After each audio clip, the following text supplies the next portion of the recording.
பாப்பா கதை கேளு.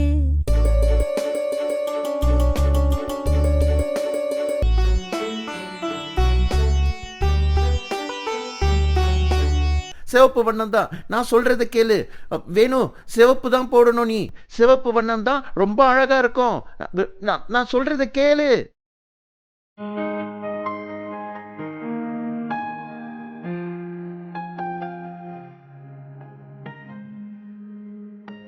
நடனத்தால் அதிர்தான்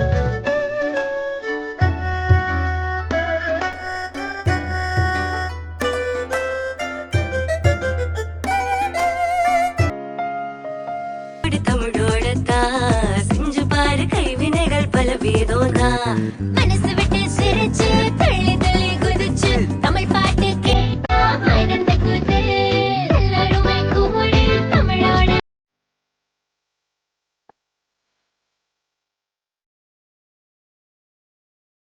என்ன மாலினி, ஏன் பயப்படுற? ஆசிரியை, அங்க பாருங்களேன். அங்கே நிறைய நீர்நாய்கள். அவை நம்மள கடு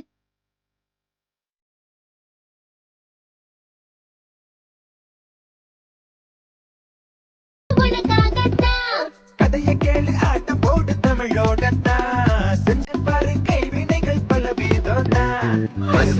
அசக்கு பசக்கு சற்று பற்றுன்னு வாயில போடுற சாப்பாட நான் அரைச்சு மென்னு வழ வழ கொழ கொழன்னு உள்ள அனுப்பணும் தெரியுமா? என்னமோ நீங்க மட்டும் கஷ்டப்படுற மாதிரி பேசுறீங்க. சக்கரை ஜூஸ் எல்லாம் ஒட்டிக்கிட்டு இருக்கு. முதல்ல போய் உடைய மாத்திட்டு கை காலு முகத்தை எல்லாம் கழுவிட்டு ஒழுங்கா பல்ல துளக்கிட்டு படு. இப்படியே படுக்காத. போங்கம்மா, நாளைக்கு காலையில பாத்துக்கலாம். எனக்கு இப்போ எறும்புங்கள்லாம் வந்துடும். அத தட்டி விட்டுடுவேனே. எறும்பு கடிச்சா முகம் வீங்கிடும். வளரும். சூரியனோட ஒளி, தண்ணீர், இது ரெண்டும் செடி வளர ரொம்ப அவசியம். பல நாள் போனதுக்கு அப்புறம் அந்த செடி மரமா வளரும். மூன்றாவதா சிறப்பு. பணிவன்பா வணக்கம் சொல்லணும். மூன்றாவது கை குலுக்கணும். இப்படி குலுக்குனா உடம்பெல்லாம் வலிக்கும். அவங்களுக்கு உன்னை பிடிக்காம போயிடும். மிக சிறப்பு. மென்மையா கை குலுக்கணும். அவ்வளவுதான். நீ செய்ய வேண்டியது 3. நண்பன் கிடைப்பான் பாரு.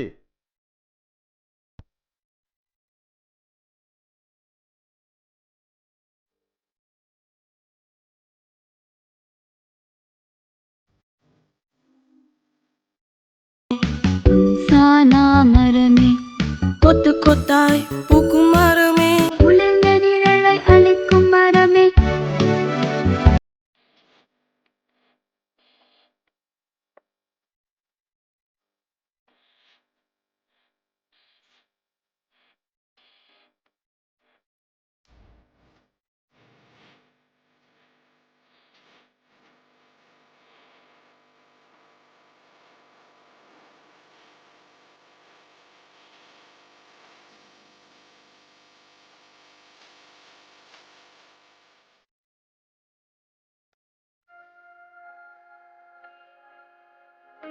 இந்த விளக்கு கூண்டுகள் பல வடிவங்களிலே இருக்கிறத பார்க்க ரொம்ப அழகா இருக்கு.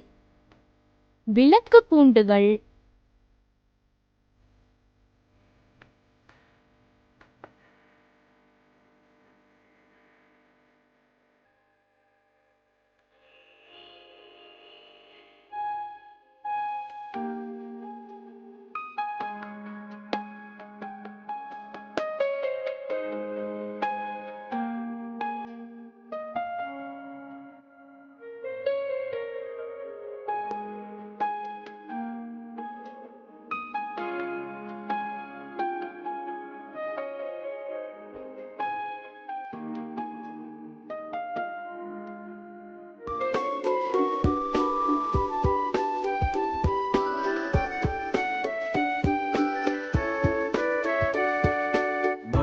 பாடல் ஒழிக்குது பார். மாண்புமிக்க மக்களை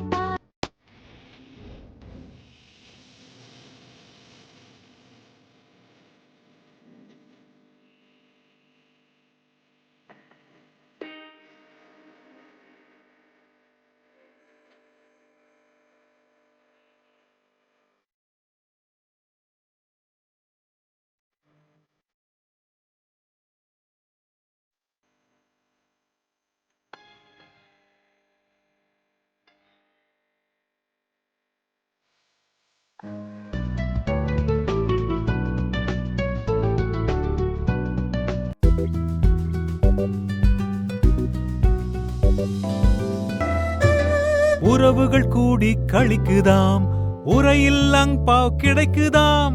உறவுகள் கூடி கழிக்குதாம்,